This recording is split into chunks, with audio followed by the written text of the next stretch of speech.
عملت لحلمي عملت كثيرا وها قد حصل سهرت تعبت. الحمد لله وسلام على عباده الذين اصطفى، أما بعد فأعوذ بالله من الشيطان الرجيم. بسم الله الرحمن الرحيم.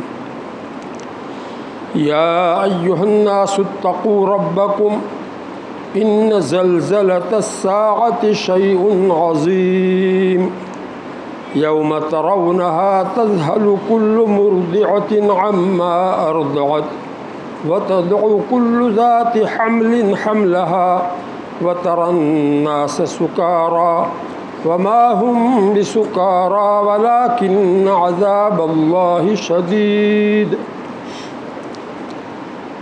وقال رسول الله صلى الله عليه وسلم كيف أنعم وصاحب السور قد التقمه وأصغى سمعه وقنى جبهته ينتظر متى يؤمر بالنفخ. فقالوا يا رسول الله فما تأمرنا؟ قال قولوا حسبنا الله ونعم الوکیل. رواہ الترمذی. قابل احترام علماء کرام اور میرے پیارے ایمانی بھائیوں، قرآن پاک میں اللہ رب العزت نے آخرت کو مرنے کے بعد ہمیشہ کی جو زندگی آنے والی ہے، قیامت سے جو شروع ہوگی، اصل تو قیامت سے ہی شروع ہوگی، تو وہ زندگی ہمیشہ کی زندگی ہوگی، اور اس میں کیا کیا ہونے والا ہے اللہ تعالیٰ خود ڈائریکٹ حساب لیں گے ہر ایک آدمی سے، اس کی زندگی پوری زندگی کا حساب لیں گے اور اس کے مطابق فیصلہ فرمائیں گے، جنت کا یا جہنم کا فیصلہ فرمائیں گے. دیکھو توجہ ساری یہاں لے آؤ، جس مقصد کے لیے آپ آئے ہیں یہاں اس پر پوری توجہ رکھنی چاہیے. پھر دیکھو باہر اگر کوئی لوگ ہو تو یہاں جگہ ہے، اندر بلا لو، کوئی آدمی کھڑا ہو کر کے ان کو بلا لو، باہر کوئی ہو تو. بیٹھنے کا طریقہ جو ہے کیا ہونا چاہیے، ادھر کناروں پر پہلے بیٹھنا چاہیے تاکہ پیچھے جو کوئی آدمی آئے تو اس کو جگہ ملے. لیکن ہم لوگ سوچتے نہیں ہیں، کوئی بھی کام کرنے سے پہلے سوچنے کا مزاج ہمارا نہیں ہے. مسجد میں آوے تو کہاں بیٹھنا چاہیے اس کو بھی لوگ سوچتے نہیں ہیں، پہلی سب خالی پڑی ہے دوسری سب میں بیٹھ جاتے ہیں. تو یہ سب ناسمجھی کی بات ہے. اسلام تو ہم کو سمجھدار بناتا ہے. اللہ کے نبی صلی اللہ علیہ وسلم سے صحابہ نے سمجھ کر کے دین لیا ہے. کوئی بات سمجھ میں نہیں آتی فوراً پوچھتے تھے. صحابہ عورتیں بھی پوچھتی تھی، سمجھے بغیر کہ آگے بڑھنے کا کیا مطلب ہے. ہم لوگ بغیر سمجھے بہت سے کام کر ڈالتے ہیں، پھر بعد میں پچھتاتے ہیں. ایسا نہیں کرنا چاہیے. اللہ تعالیٰ نے سمجھ جو دی عقل، اس سے کام لینا چاہیے. اس سے آدمی کی عقل بڑھتی ہے، آدمی زیادہ سمجھدار بنتا ہے. اور دماغ سے کام نہیں لے گا تو پھر وہ جو ہے کمزور ہو جائے گا، دماغ سوچنے کی طاقت اس میں کم ہو جائے گی. اس لیے بھائی ہم سب کو جو ہے سمجھدار بننا ہے. بھی جو مضمون بیان کرنا ہے بہت اہم مضمون ہے. آخرت کے متعلق جو باتیں مجھے سمجھانی ہے، یہ باتیں ہر ایک کی ضرورت کی ہے، اور اسی لیے قرآن پاک میں اس کو اللہ تعالیٰ نے بہت زیادہ الگ الگ انداز سے اس کو بیان کیا ہے. اللہ تعالیٰ کی ہستی، اللہ تعالیٰ موجود ہے، اور اس کے صفات اور اس کے کمالات اور اس کی خوبیاں کیسی کیسی ہے، یہ تو سب سے پہلے نمبر پر اللہ تعالیٰ نے زیادہ سے زیادہ بیان کیا ہے. اور دوسرے نمبر پر جو ہے آخرت کو، جنت دوزخ کو، قیامت کو، آخرت کی باتوں کو بہت زیادہ بار بار الگ الگ انداز سے سمجھایا ہے. اور تیسرے نمبر پر رسالت کو سمجھایا ہے، اور کہ رسول اللہ کی طرف سے جو آئے وہ دنیا میں جتنے بھی رسول آئے انہوں نے سب نے اللہ تعالیٰ کا جو پیغام پہنچایا وہ بالکل سچی باتیں تھیں، اور وہ جو ہے اس میں بنیادی یہ 3 باتیں تھیں: توحید، رسالت اور آخرت۔ یہ عقائد کے اعتبار سے بہت بنیادی چیزیں ہیں۔ آج ہم لوگ اجمالی طور پر جانتے ہیں آخرت کو، لیکن اس کا استحضار جیسا ہونا چاہیے نہیں ہے، اس کا دھیان جو رہنا چاہیے وہ نہیں، اس سے غافل ہے ہم لوگ۔ تو اس کے لیے قرآن پاک میں اور احادیث مبارکہ میں جو کچھ باتیں آئی ہے اس کو بار بار تازہ کرنے کی ضرورت ہے، تاکہ ہمارا دماغ اس کے لیے تیار رہے، اس کی فکر ہمارے اندر آ جاوے کہ میرا کیا ہوگا، باقی دنیا بھر کو چھوڑو، میرا کیا ہوگا، قبر میں جا کر میرا کیا ہوگا، میدان حشر میں میرا کیا ہوگا۔ اللہ تعالیٰ کی طرف سے فیصلہ ہو گیا، اگر جو ہے نامہ اعمال تولنے کے وقت میں میرا نیکیوں کا پلہ جو ہے اوپر کو اٹھ گیا، ہلکا ہو گیا، اور برائیوں کا پلہ جھک گیا زیادہ برائیاں ہونے کی وجہ سے، تو دوزخ کا فیصلہ ہوگا، اللہ تعالیٰ کی طرف سے ایسا فیصلہ ہوگا، تو میرا کیا ہوگا، دوزخ کا عذاب کتنا بھاری ہے، میں کیسے برداشت کر سکوں گا۔ اپنے اوپر لے کر کے آدمی ان باتوں کو سمجھے اور سنے، اور بار بار سنے اس کو، ایک مرتبہ سننا کافی نہیں، بار بار اس کو دماغ میں لینے کی ضرورت ہے، اس لیے کہ دنیا ہمارے سامنے ہے، دنیا کا نفع نقصان ہمارے سامنے ہے، اس کی وجہ سے ہم اسی کی طرف لپکتے ہیں اور اسی کو جو ہے ترجیح دیتے ہیں، اس کو آگے رکھتے ہیں، آخرت کو پیچھے کر ڈالتے ہیں۔ اللہ تعالیٰ نے یہی تو شکایت کی ہے، بل تؤثرون الحیات الدنیا، تم لوگ دنیا کی زندگی کو ترجیح دیتے ہو، آگے رکھتے ہو، اور حالانکہ والآخرۃ خیر وابقیٰ، آخرت ہمیشہ باقی رہنے والی زندگی ہے۔ یہ دنیا کی زندگی تو کچھ سالوں کی ہے، اس کے بعد ہمیشہ وہاں رہنا ہے، اور وہاں کی نعمتیں اور وہاں کا عذاب بہت دنیا سے بہت بڑھ چڑھ کر ہے، اس لیے اس کی فکر زیادہ کرنے کی ضرورت ہے۔ والآخرۃ خیر وابقیٰ۔ پھر آگے حوالہ دیا، ان ھذا لفی الصحف الاولی، یہ مضمون جو ہے صرف قرآن میں نہیں، پہلے اگلے تمام صحیفوں میں ہم نے اتارا ہے۔ اللہ تعالیٰ نے آسمان سے جو چھوٹی بڑی کتابیں اتاری، سب میں یہ مضمون ہے کہ آخرت سب سے زیادہ باقی رہنے والی، ہمیشہ باقی رہنے والی زندگی ہے، اور وہ بہت زیادہ بھلائیاں لیے ہوئے ہے۔ والآخرۃ خیر وابقیٰ، سب سے پہلے خیر کا لفظ کہا، اس میں بھلائی ہے، اچھائی ہے، اس کے لیے آرام وہاں کا لینا ہے، تو پھر اس کے لیے ہمیشہ کے لیے آرام لینا ہے، تو پھر اس کے لیے تیاری کرنی پڑے گی، دنیا کو پیچھے رکھنا پڑے گا۔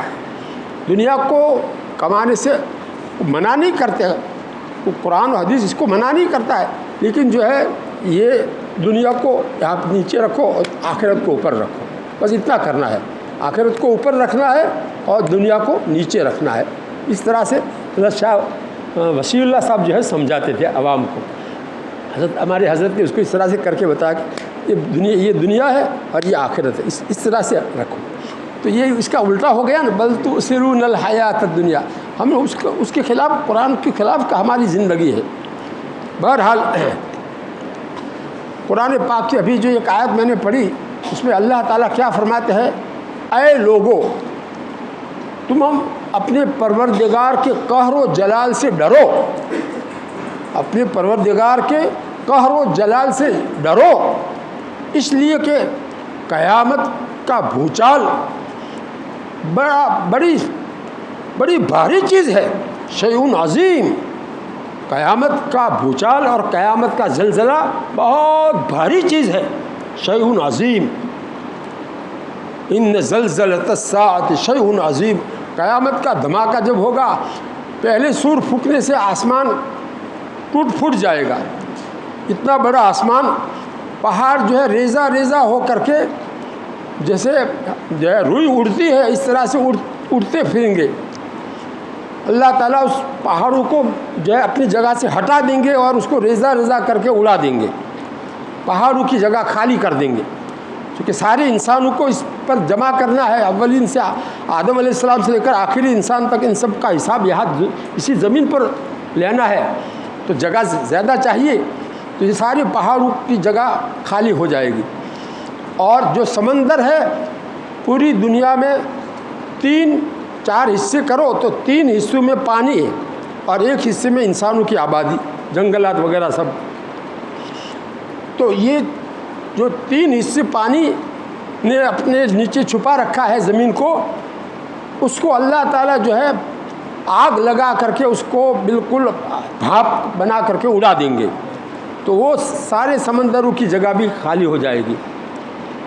وَإِذَا الْبِحَارُ سُجِّرَتْ قرآن پاک میں ہے، جب کہ پہاڑوں سمندروں کو دہکایا جائے گا اور اس کو جو ہے اللہ تعالیٰ آگ بنا دیں گے اور آگ بنا کر کے اس کو اڑا دیں گے۔ اللہ تعالیٰ کی قدرت کو ہم کیا سمجھتے ہیں؟ اللہ تعالیٰ کو جو ہے ہم نے سمجھا ہی نہیں۔ اتنے بڑے بڑے جو ہے سمندر، تین حصہ زمین کا جو ہے 4 حصوں میں سے 3 حصہ جو ہے نا اس سب کو اللہ تعالیٰ پیٹرول بنا دیں گے، آگ بنا دیں گے، اور جو اس کا حکم وہ فوراً، وہ کیا دیر لگتی ہے، تو ایک فرشتے کی پھونک مارنے سے اللہ تعالیٰ یہ سب پوری دنیا کا نظام درہم برہم کر دیں گے۔ سورج جو ہے وہ بے نور ہو جائے گا، سورج کی روشنی ختم، اللہ تعالیٰ جو ہے جو چاہے کرے۔ فرشتوں کو ایسا فرشتہ پیدا کیا کہ اس کو پھونک مارنے سے سب دنیا کا نظام زیر و زبر ہو جائے گا، درم برہم ہو جائے گا، اتھل پتھل ہو جائے گا۔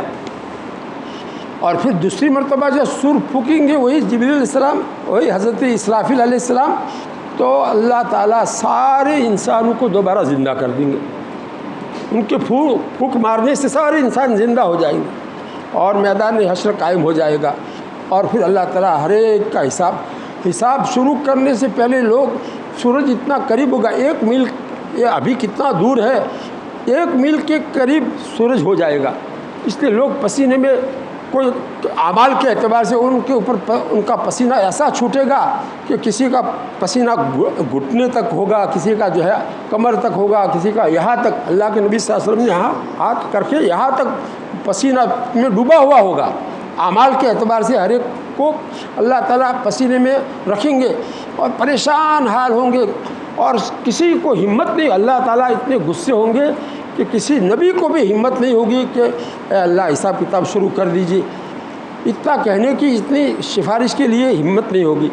آخر ہمارے نبی صلی اللہ علیہ وسلم جا کر یہ سفارش کریں گے، اللہ تعالیٰ ہمارے نبی صلی اللہ علیہ وسلم کی سفارش پر یہ حساب کتاب شروع کریں گے۔ اسی کو شفاعت عظمیٰ اور مقام محمود کہتے ہیں۔ تو قیامت کا ہولناک، جو قیامت کے ہولناکیہ جو ہے بہت بھاری ہے۔ ان زلزلۃ الساعۃ شیء عظیم یوم ترونھا، جس دن تم قیامت کو دیکھو گے تو کیا حال ہوگا؟ تذہل کل مرضعۃ عما ارضعت، دودھ پلانے والی مائیں اپنے بچوں کو بھول جائے گی۔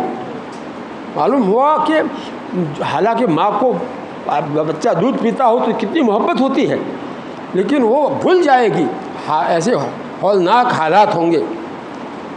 وَتَضَعُ كُلُّ ذَاتِ حَمْلٍ حَمْلَهَا، اور ہر حمل والی عورت اپنا حمل گرا ڈالے گی، وہ ایسے ہولناک حالات ہوں گے۔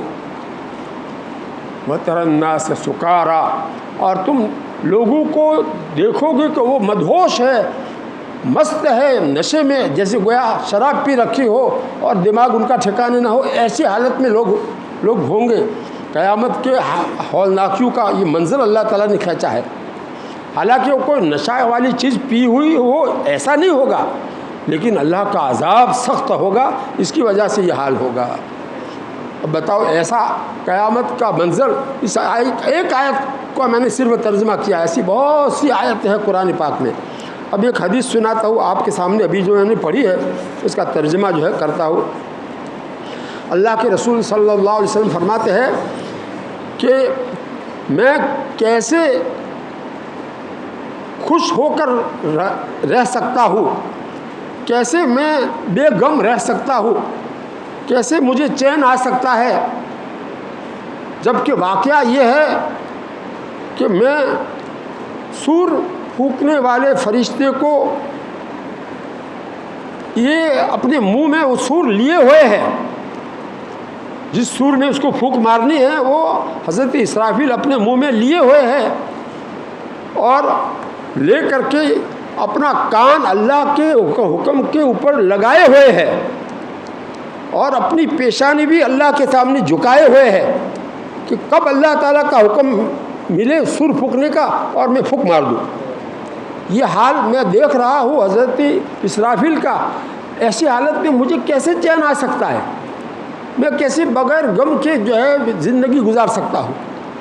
یہ ہمارے نبی صلی اللہ علیہ وسلم کو یہ سارے غیب کی حالات اللہ تعالیٰ بتلاتے تھے، اس لیے آپ کے اوپر یہ ایسا حال تھا۔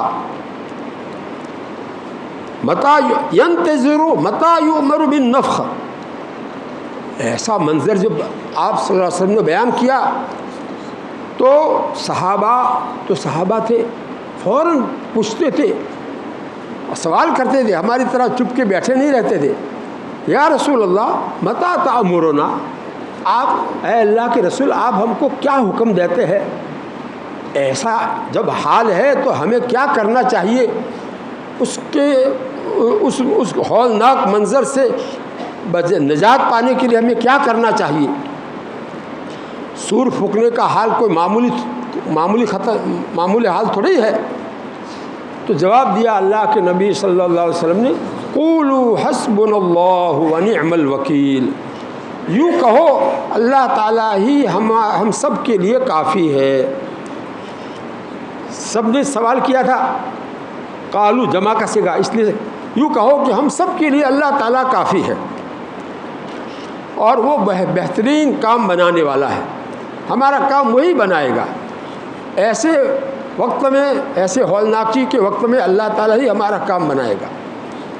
اللہ کے اوپر جو ہے اپنے اعتماد کو قائم کرو، اللہ تعالیٰ سے اچھا گمان رکھنا کہ اللہ تعالیٰ ہمیں اپنی رحمت سے معاف کر دیں گے، یہ مطلوب ہے۔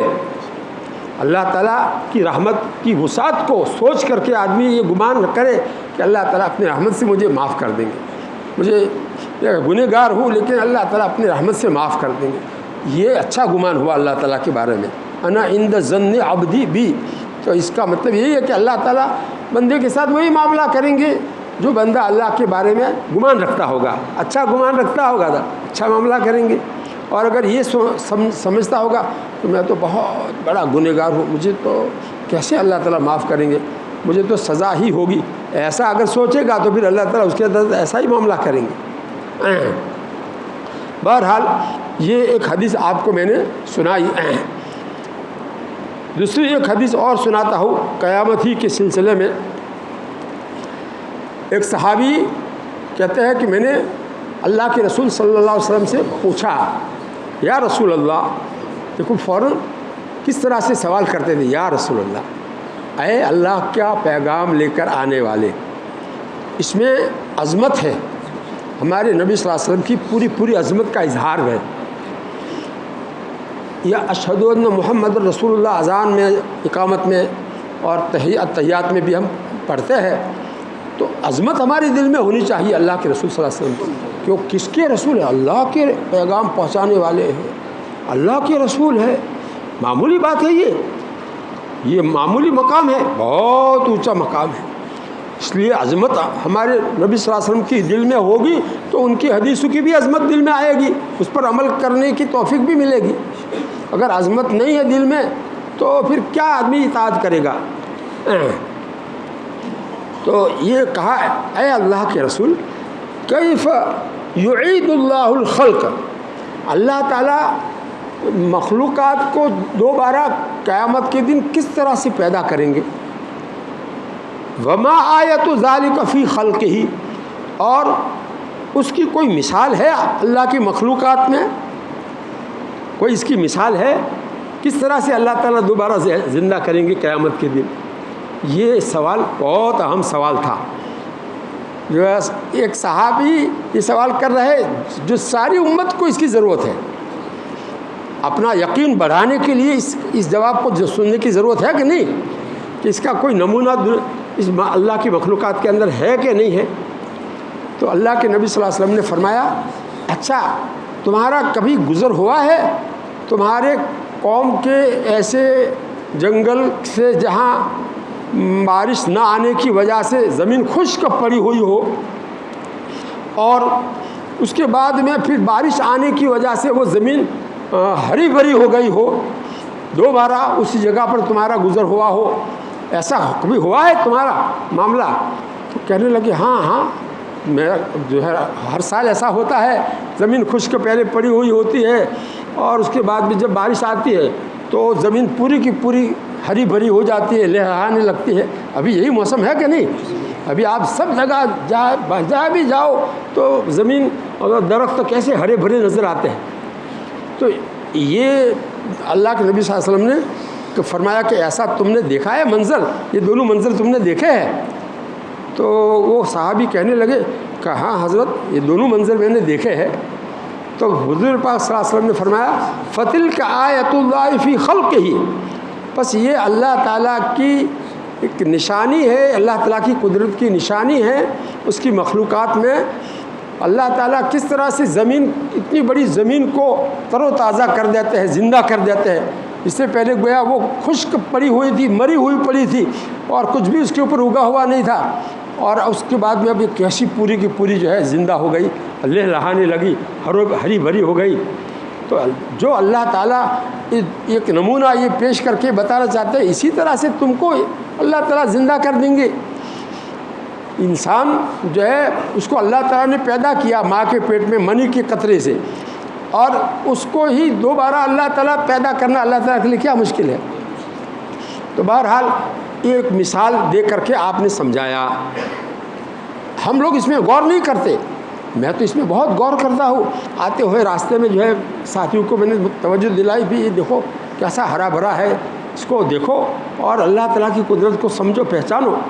زبان پر جو ہے تسبیح ہو اور یہ جو ہے نظر اللہ تعالیٰ کی بنائی ہوئی مخلوقات کے اوپر، آسمان کے اوپر، سورج کے اوپر، زمین کے اوپر، یہ کتنی بڑی بڑی اللہ کی بنائی ہوئی مخلوقات ہے۔ اللہ تعالیٰ نے ان کو بے مقصد تھوڑی پیدا کیا ہے، اس لیے پیدا کیا ہے تاکہ ہم اللہ کو سمجھیں، اللہ تعالیٰ کیسی بڑی قدرت والے ہے۔ اور جب اتنی بڑی قدرت والے اللہ تعالیٰ ہے تو اس کا کہنا ماننا کتنا ضروری ہے۔ اگر کہنا نہیں مانیں گے تو وہ ناراض ہوں گے تو کتنی بھاری سزا دیں گے، ان کا جیل خانہ کتنا خطرناک ہے، ان کے شایع نشان ہے۔ یہ سب آدمی سوچے گا تو پھر گناہوں سے بچنا آسان ہو جائے گا، اس کی نافرمانی سے بچنا آسان ہو جائے گا۔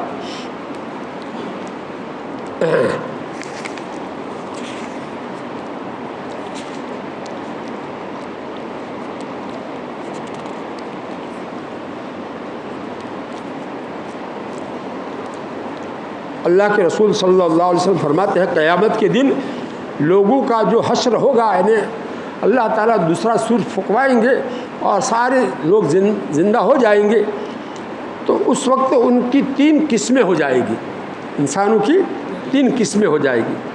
ایک قسم تو پیدل چل کر کے آ رہی ہوگی، ان کے پاس سواری نہیں ہوگی، اور ایک قسم ایسی ہوگی جن کے پاس سواریاں ہوگی، وہاں سواریاں ہوگی، سوار ہو کر آئیں گے۔ یہ مقربین، اللہ تعالیٰ کے مقرب بندے، انبیاء، اولیاء وہ ہوں گے، اور وہ عام مومنین ہوں گے جو پیدل چل کر کے آ رہے ہوں گے۔ اور تیسری قسم بتائی کہ جو ہے وَصِنْفًا عَلَىٰ وُجُوهِهِمْ، اور ایک قسم ایسی ہوگی جو اپنے چہروں کے بل چل کر آ رہی ہوگی، پیروں سے نہیں، پیر اونچے ہوں گے اور چہرے نیچے ہوں گے۔ تو چہرہ نیچے ہو اور آدمی چلے، یہ تو تعجب کی بات ہے۔ فوراً صحابہ نے سوال کیا کہ یا رسول اللہ کیف یمشون علی وجوہہم، اے اللہ کے رسول، چہروں کے اوپر چہرے نیچے ہو اور آدمی چلے، یہ کس طرح سے ہوگا؟ تو فرمایا ان الذی امشاہم علی اقدامہم قادر علی ان یمشیہم علی وجوہہم، جس اللہ نے انسان کو پیروں کے اوپر چلنے کی طاقت دی ہے، وہ اللہ تعالیٰ قادر ہے کہ ان کو چہرے کے بل چلا دے، چہرہ نیچے ہو اور آدمی چلے، وہ اللہ تعالیٰ اس کو ایسی قدرت دیں گے اور وہ اس طرح چل رہے ہوں گے۔ تعجب کی بات ہے، چہرہ نیچے ہو زمین پر۔ یہاں تک کہ اللہ کے نبی صلی اللہ علیہ وسلم کیا فرماتے ہیں کہ اما انہم یتقون بوجوہہم کل حدب وشوک، جیسے آدمی پیروں سے چلتا ہے تو سامنے کوئی ٹیکرا آ جاوے یا کھڈا آ جاوے تو پیر ہی سے آدمی سنبھل کر چلتا ہے نا.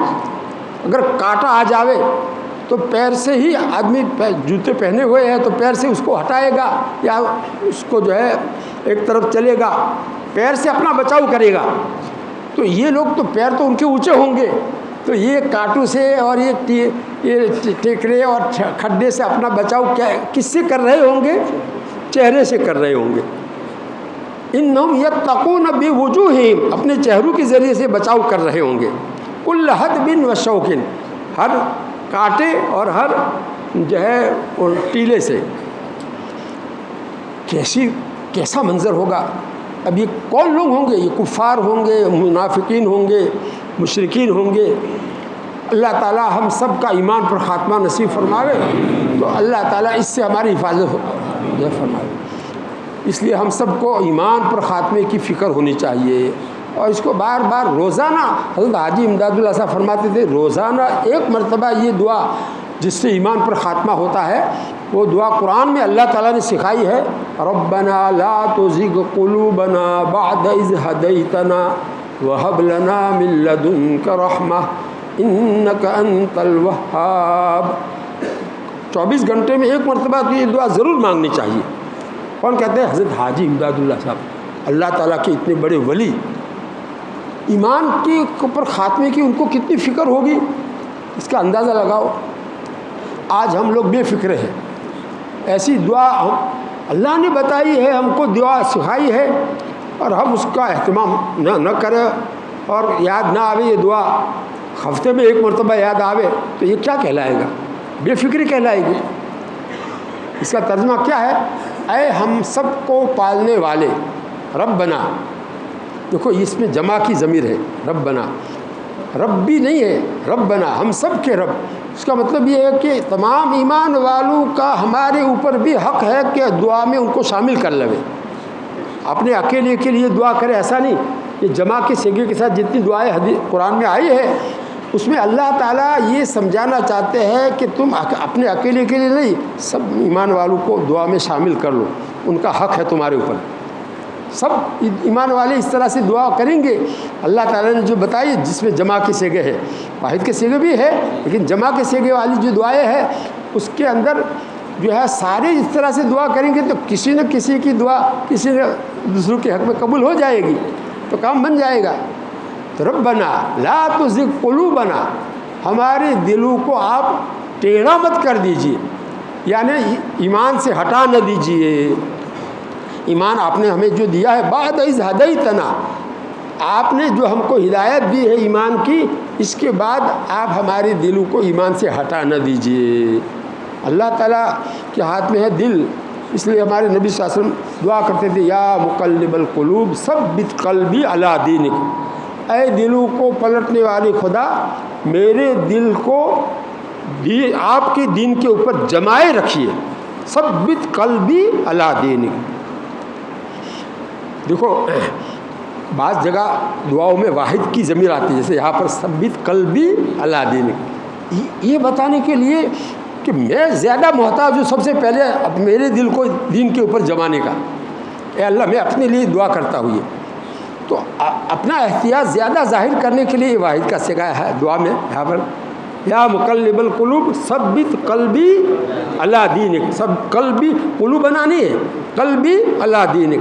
دیکھو علماء کو ایسی چیزوں پر غور کرنا چاہیے کہ واحد کی سیگے کی ضمیر ہے اور جمع کی سیگے کی ضمیر، اس میں کیا اللہ تعالیٰ کہنا چاہتے ہیں، ہم کو کیا بتانا چاہتے ہیں. ربنا لا تزغ قلوبنا بعد اذ ہدیتنا. اے اللہ آپ نے ہی ہم کو ہدایت دی ہے ایمان کی، اس لیے اس کے بعد ہمارے دلوں کو ایمان سے ہٹا نہ دیجیے. معلوم ہوا کہ ہٹ سکتا ہے، ایمان والوں کا بھی دل ایمان سے ہٹ سکتا ہے. اسی لیے تو اللہ تعالیٰ ایسی دعا ہم کو سکھلا رہے ہیں.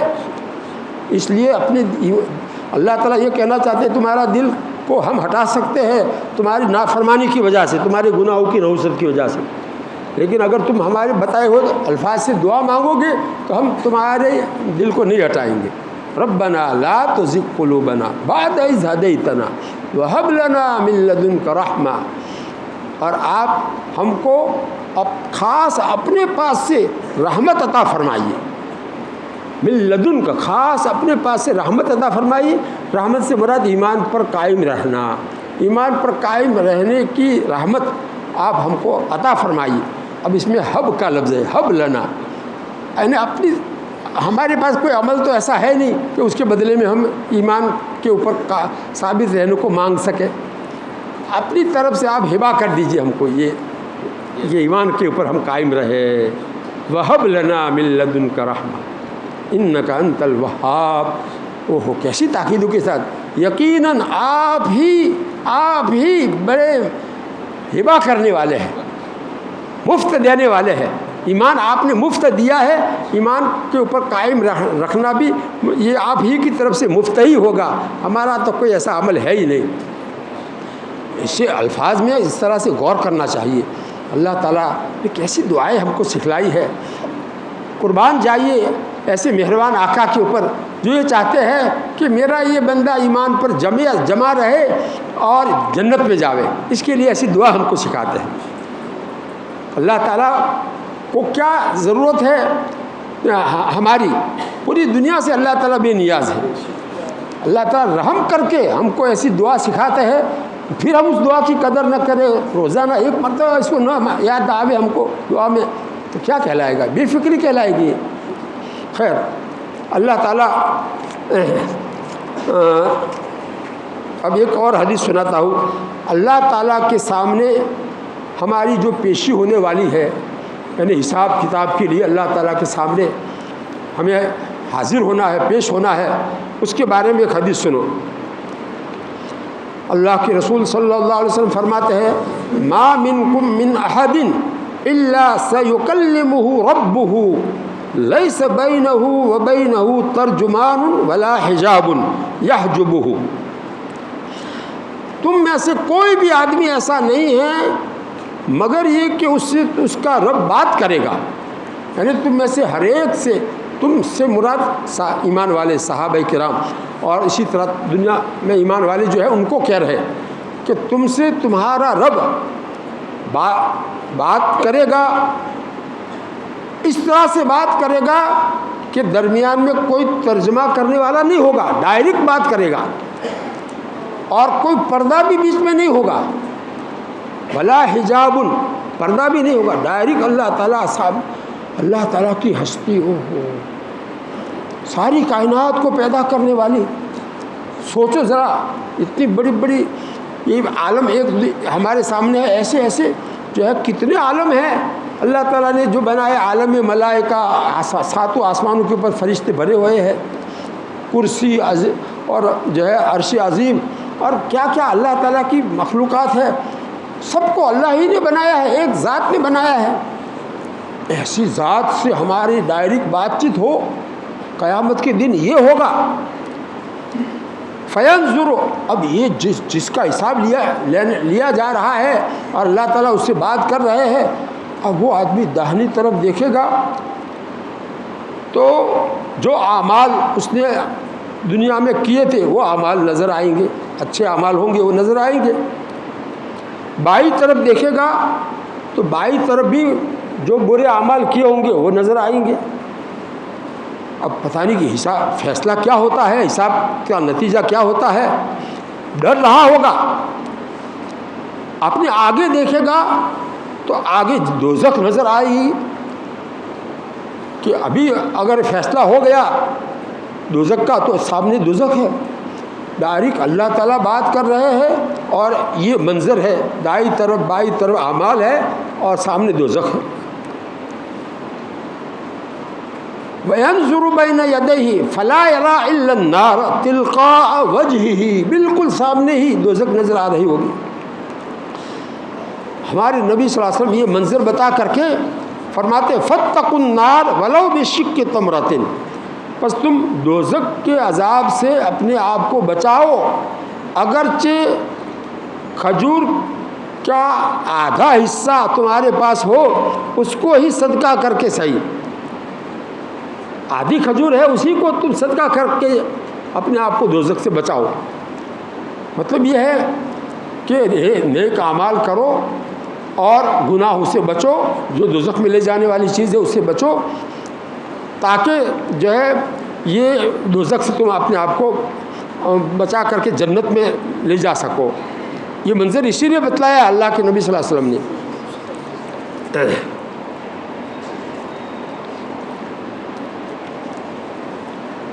اب ایک اور حدیث سناتا ہوں، غور سے سنیے۔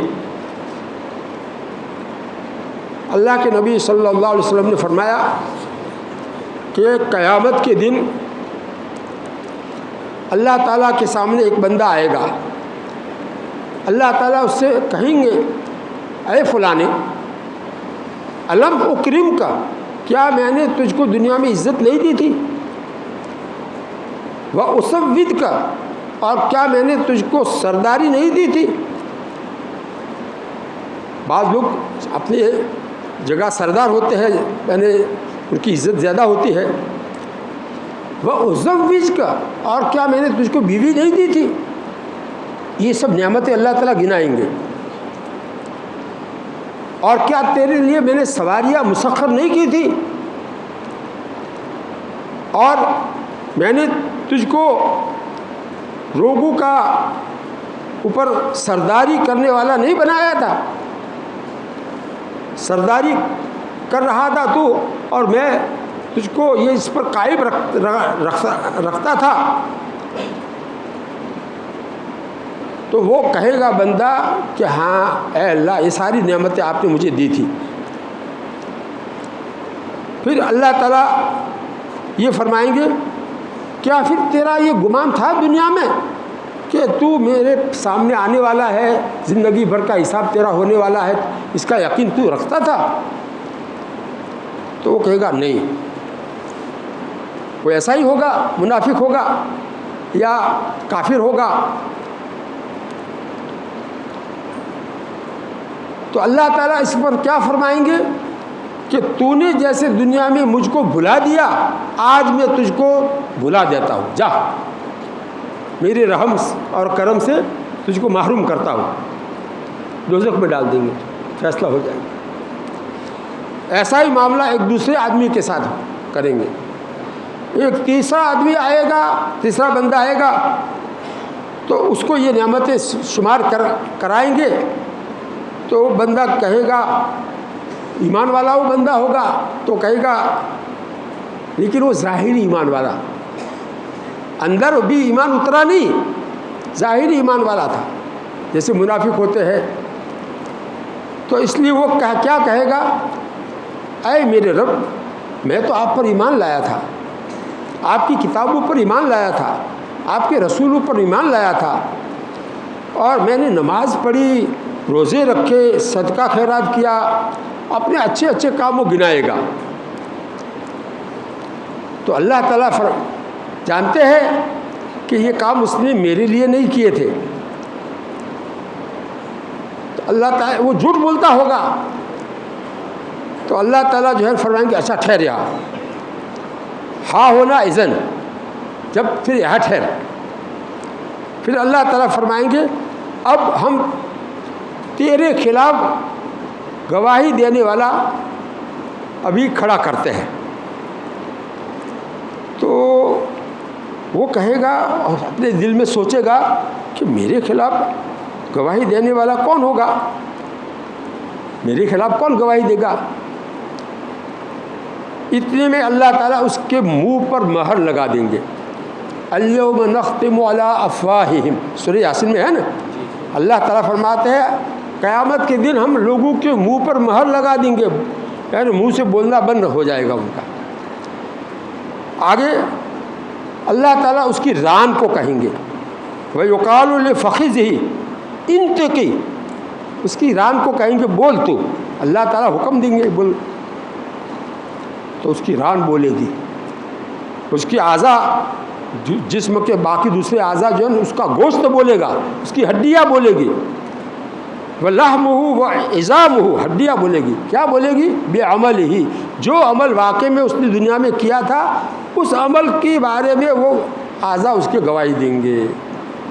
کیسا منظر ہوگا؟ قیامت کے منظر کو سوچو، وہاں آدمی بچ نہیں سکے گا، اللہ تعالیٰ اس کے اعضاء کو بلوائیں گے، کیا کیا گناہ تو نے کیے تھے۔ یہ کون شخص ہوگا؟ یہ منافق ہوگا جس پر اللہ تعالیٰ سخت ناراض ہوں گے، اور اس کے اعضاء سے اس لیے گواہی دلوائیں گے تاکہ وہ کوئی عذر نہ پیش کر سکے، اس کے لیے کوئی عذر باقی نہ رہے۔ ایسا قیامت کا منظر اس حدیث میں بیان کیا ہے۔ قرآن پاک میں ہے، سورہ انفطار میں قیامت کا منظر اللہ تعالیٰ نے جو کھینچا ہے، اذا السماء انفطرت، اس وقت کو یاد کرو جب کہ آسمان پھٹ جائے گا۔ اتنا بڑا آسمان کتنے لاکھوں سالوں سے آج تک جو اس میں کوئی پھٹن نہیں ہوئی، قیامت کے دن پھٹ جائے گا۔ بتاؤ اس فرشتے میں کتنی طاقت ہوگی جس کے پھونک مارنے سے آسمان پھٹ جاوے، پہاڑ اپنی جگہ سے ہٹ جاوے، ریزہ ریزہ ہو جاوے، ساری دنیا بھر کی بلڈنگیں، انسانوں کی بنائی ہوئی مکانات، بلڈنگیں، وہ ساری جو ہے زمین دوز ہو جائے گی، مسمار ہو جائے گی، اور بالکل وہ جگہ ساری خالی ہو جائے گی۔ حساب کتاب لینے کے لیے، میدان حشر قائم کرنے کے لیے اللہ تعالیٰ یہ بالکل پوری زمین کو خالی کر دیں گے، اور پھر اس کے علاوہ بھی زمین کو کھینچ کر کے، ربڑ کو کھینچتے ہیں تو ربڑ لمبا ہوتا ہے، اس طرح زمین کو کھینچ کر کے لمبا کر دیں گے، سارے انسان اس کے اوپر آ سکیں، اولین و آخرین، اور پھر حساب کتاب شروع ہوگا۔ اس منظر کو سوچو، قیامت کے دن کے منظر کو سوچو، اور پھر اپنے لیے فیصلہ کرو کہ ہمیں کس طرح کی زندگی گزارنی چاہیے۔ آج تک ہم سے جو گناہ ہوئے اس سے سچی توبہ کر کے اللہ تعالیٰ گناہوں سے پاک صاف ہو جاؤ، اور آئندہ کے لیے پکا عہد کر لو کہ اب آئندہ میں کوئی گناہ نہیں کروں، اللہ تعالیٰ کی نافرمانی بالکل نہیں کروں۔ اور آج ہی ابھی جو ہے جس کا وضو ہو اور 15 منٹ پہلے بات پوری ہو جاتی ہے تو آج ہی 2 رکعت روکنی ہی، جس میں ادھار رکھنے کی بات نہیں ہے۔ صلاۃ التوبہ، توبہ کی نماز مستقل نماز ہے، وہ پڑھو، اور جو ہے پڑھ کر کے اللہ تعالیٰ سے اپنے گناہوں سے پچھلی پوری زندگی میں، جوانی میں، تنہائی میں، چھوٹے بڑے ظاہری باطنی جتنے گناہ ہوئے ہیں اس سب سے اللہ تعالیٰ سے معافی مانگ کر اپنا معاملہ صاف کر لو، پچھلی زندگی کا معاملہ صاف کر لو۔ آئندہ کے لیے اللہ تعالیٰ سے توفیق مانگو کہ اللہ میں نے پکا ارادہ تو کیا ہے، کوئی گناہ نہیں کروں گا، بالکل آپ کی نافرمانی نہیں کروں گا، لیکن میرا ارادہ کمزور ہے، میں بھی کمزور ہوں، آپ بڑے طاقت والے ہیں، آپ مجھے توفیق دیجیے اور مجھے ہمت عطا فرمائیے کہ میں گناہوں سے بچوں۔ بار بار اللہ تعالیٰ سے توفیق مانگتے رہو، اور کوئی گناہ ہو جائے تو مایوس مت ہو جاؤ، ہوتا ہے انسان ہے، گناہ ہو جائے پھر دوبارہ توبہ کر لو۔ اللہ تعالیٰ بار بار توبہ کرنے سے بہت خوش ہوتے ہیں، بہت جو ہے اللہ تعالیٰ توبہ سے بہت خوش ہوتے ہیں۔ اس واسطے بھائی یہ طریقہ اپناؤ، انشاءاللہ اس سے بہت فائدہ ہوگا، آپ کو ایک نئی زندگی، روحانی زندگی معلوم ہوگی۔ تو سچی توبہ سے آدمی ایسا، اس کا دل ہلکا پھلکا ہو جائے گا، گناہوں کی بوجھ، گناہوں کی ظلمت اتر جائے گی، اور دل ایک دم ہلکا پھلکا ہو جائے گا، آپ کو خود کو محسوس ہوگا ایسی سچی توبہ کرنی ہے۔ کرو گے آج؟ جس کا وضو ہو، ابھی اذان تو 9:05 پر ہوگی، تو اس سے جو ہے 2 منٹ پہلے میں بات ختم کر دوں گا، تاکہ جس کا بھی وضو ہو کھڑا ہو جائے۔ 15 منٹ ملیں گے، 9:20 پر نماز ہے۔ ہم سب بھی اس کے محتاج ہیں۔ توبہ کا حکم اللہ تعالیٰ نے قرآن پاک میں دیا ہے، اور امر کا صیغہ ہے، یا ایھا الذین آمنوا توبوا الی اللہ توبۃ نصوحا، اے ایمان والو تم اللہ کے سامنے سچی توبہ کرو۔ تو سچی توبہ کس کو کہتے ہیں؟ دل کی ندامت کے ساتھ، پچھتانے کے ساتھ، معافی مانگنا ہو، اور آئندہ کے لیے اس گناہ کو نہ کرنے کا پکا عہد ہو، یہ سچی توبہ ہے۔ اب ایک واقعہ اور سناتا ہوں۔ ماں عائشہ رضی اللہ تعالی عنہا فرماتی ہے کہ ایک مرتبہ ان کو دوزخ کا عذاب یاد آ گیا، اکیلے اکیلے وہ رو رہی تھی، اللہ کے نبی صلی اللہ علیہ وسلم تشریف لائے تو پوچھا کہ کیوں روتی ہو؟ تو کہا ماں عائشہ رضی اللہ، ذرا سوچو، اللہ کے نبی صلی اللہ علیہ وسلم کی چہیتی بیوی اور دوزخ کو یاد کر کے رو رہی ہے، ہم کو دوزخ سن کر کے، دوزخ کے عذاب کو سن کر کے ہمیں رونا نہیں آتا ہے، تو ہمارا دل مرا ہوا ہے، بے حس ہے، سخت ہو گیا ہے، اس لیے ہمارا یہ حال ہے۔ اب وہ رو رہی ہے، اللہ کے نبی صلی اللہ علیہ وسلم نے فرمایا ما یبکی کے، کون سی چیز تم کو رولا رہی ہے، کیوں روتی ہو؟ تو جواب کیا دیا کہ ذکرت النار، مجھے دوزخ یاد آ گئی تھی اس لیے میں رو رہی ہوں۔ پھر عرض کیا ماں عائشہ رضی اللہ عنہ نے فہل تذکرون اہلیکم یوم القیامہ، کیا آپ قیامت کے دن اپنے گھر والوں کو یاد کرو گے؟ کیسا سوال کیا، کیا آپ قیامت کے دن اپنے گھر والوں کو یاد کرو گے؟ ہل تذکرون اہلیکم یوم القیامہ۔ تو اللہ کے رسول صلی اللہ علیہ وسلم نے یہ نہیں کہا کہ ہاں تم کو میں یاد رکھوں گا یا تمہارے لیے میں سفارش کروں گا، اسے فکر مت کرو، ایسا نہیں کہا، بلکہ کیا جواب دیا؟ فرمایا اما فی ثلاثۃ مواطن فلا یذکر احد احدا، 3 موقع قیامت میں ایسے آئیں گے اس میں کوئی کسی کو یاد نہیں کرے گا، ہر ایک کو اپنی پڑی ہوگی، اپنی فکر ہوگی کہ میرا کیا ہوگا، ہر ایک کو یہ فکر ہوگی، کوئی کسی کو یاد نہیں کرے گا۔ دیکھو الفاظ پر علماء غور کرے، لا یذکر احد احدا، کتنا عموم ہے، کوئی بھی کسی کو یاد نہیں کرے گا، 3 موقع ایسے آئیں گے۔ یہ کہہ کر ماں عائشہ کو بھی بتلا دیا کہ یہ 3 موقعوں میں تو میں کیسے یاد کروں گا، کوئی کسی کو یاد نہیں کرے گا تو میں کیسے یاد کروں گا۔ اس کا مطلب کہ تم اپنی فکر خود کر لو، اب اس کے لیے اللہ تعالیٰ سے معاملہ صحیح رکھو۔ کون سے 3 موقع آگے بتائے؟ پہلا موقع عند المیزان، ترازو میں نیکیاں اور برائیاں تولی جائے گی، ایک تو وہ موقع ہوگا جب تک کہ آدمی نہ جان لے کہ اس کا کون سا پلڑا بھاری ہوا ہے اور کون سا ہلکا ہوا ہے، یہ جب تک نہ جان لے وہاں تک اس کو یہی فکر ہوگی کہ میری باری کب آتی ہے اور میری جو ہے ترازو میں نیکیاں اور برائیاں تولنے میں میرا کیا انجام ہوتا ہے۔ جب تک اس کو اطمینان نہ ہو جائے وہاں تک تو وہ دوسری کسی کی فکر نہیں کرے گا، اپنی ہی فکر ہوگی۔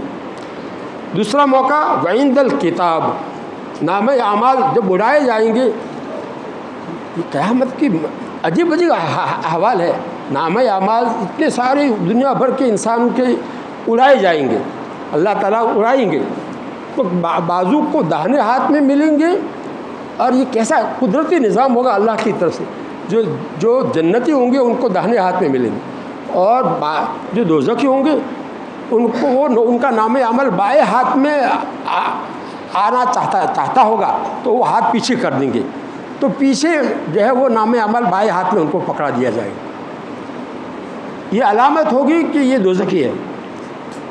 تو اس وقت بھی ہر ایک کو اپنی فکر ہوگی کہ میرا نام عمل اڑ کر میرے کون سے ہاتھ میں آتا ہے۔ اور تیسرا موقع بتایا وعند الصراط،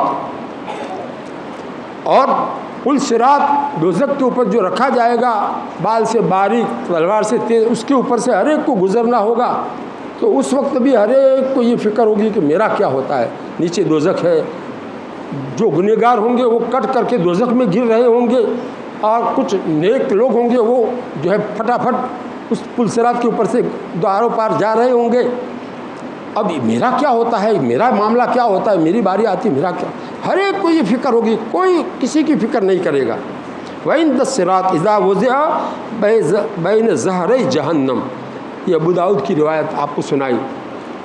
اب میں نے جیسے وعدہ کیا تھا اس کے مطابق 2-1 منٹ باقی ہے نا، 2-1 منٹ ہی باقی ہے، 4 منٹ باقی ہے، 3 منٹ باقی ہے، اچھا، لیکن حدیث ذرا لمبی ہے، وہ مجھے سنانی تھی، پہلے سے ارادہ تھا، قیامت میں حقوق العباد کا انصاف والی حدیث، یہ اس کا خلاصہ صرف سنا دیتا ہوں۔ اللہ کے نبی صلی اللہ علیہ وسلم کے سامنے ایک صحابی آئے اور انہوں نے کہا کہ اے اللہ کے رسول، میرے کچھ غلام ایسے ہیں کہ وہ میرے سامنے جھوٹ بولتے ہیں اور میرے مال میں خیانت بھی کرتے ہیں اور میرا کہنا نہیں مانتے، اس لیے میں ان کو گالیاں دیتا ہوں اور ان کو مارتا بھی ہوں. تو میرا ان کے ساتھ معاملہ قیامت کے دن کس طرح سے ہوگا؟ تو اللہ کے نبی صلی اللہ علیہ وسلم نے فرمایا کہ قیامت کے دن ان لوگوں نے جتنی خیانت کی ہے تمہارے مال میں اور جتنی نافرمانی کی ہے، جتنا جھوٹ بولا ہے، اس کا حساب کیا جائے گا، اور تم نے ان کو جتنا مارا گالی دی ہے اس کا بھی حساب کیا جائے گا. اگر دونوں برابر سرابر ہوئے تو چھوٹ جاؤ گے تم، اور اگر تمہارا مارنا گالی دینا زیادہ ہوا تو تمہاری پکڑ ہو جائے گی، اور اگر تمہارا مارنا اور گالی دینا کم ہوا تو ان کے پاس سے تم کو نیکیاں دلائی جائے گی. اس طرح سے بندوں کے حقوق کا حساب اللہ تعالیٰ لیں گے. تو وہ تو غلام تھے، آج کل نوکر ہوتے ہیں، غلام نہیں ہے. تو نوکر کے ساتھ اگر ہم لوگ ایسا کریں گے، گالیاں دیں گے اور ان کو جو ہے ماریں گے، تو اس کا بھی حساب ہوگا. ارے اپنی اولاد کو اگر ہم نے مارا ہے بغیر قصور کے یا ضرورت سے زیادہ مارا ہے تو اس کا بھی حساب ہوگا. اس لیے بعض لوگوں کی نیکیاں ان کی اولاد ہی لے جائے گی ساری، اس لیے کہ انہوں نے اپنی اولاد کا حق ادا نہیں کیا تھا، ان کو جو ہے ان کے اوپر ظلم زیادتی کی ہوگی. اللہ تعالی ہم سب کو توفیق عطا فرماوے قیامت کا حساب کتاب یاد رکھنے کی اور اس کے مطابق تیاری کرنے کی. عملت لحلمي عملت كثيرا وها